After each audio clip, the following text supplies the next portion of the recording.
know that she's epileptic. We know that she has infantile spasms.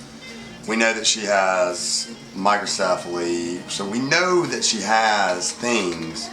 There's no syndrome. There's no diagnosis. We don't know what's causing it, where it's coming from. So we have all the symptoms. We just don't know. Yeah, I guess in May. I mean, we had a 3 or 4 months period where things seemed to be looking up. We're still having the seizures, we're still having some spasms, but you know, she was a bit more lively. And then that's when we went into hospital this summer with the acidosis, where the kidney shut down and they intubated and cathed and blood transfusion. I mean, she went from really good to really bad, really bad. So what made you come to believe that marijuana would help Millie?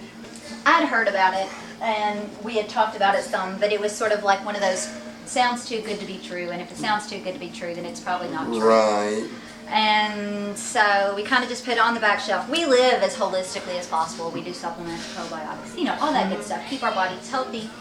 And so when Penn saw the documentary, I remember we were in PICU, and he called and he was like, I just saw the documentary about marijuana for epilepsy on CNN, and Nicole, I really think we should look into this. So you were just looking at that point for anything. Anything.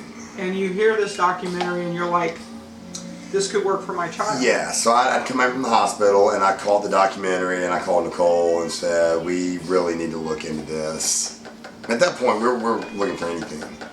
And so Nicole researched it, and the more that we read and the more that we found, we started thinking that this might be something we could do. Where we made our mind up to go to Colorado, we went to Cincinnati to our neurologist there, and they did an EEG, and she came back and said, the EEG's not any better. We're going to push up her medicine. We're going to push up her Sabril. Even though we don't think it's helping. Which she's already owned a massive amount of Sabril, and she doubled it. And that's when we said, hey, we've been researching medical marijuana, what do you think? Her answer to us was, I don't know a whole lot about it. It's illegal in Ohio.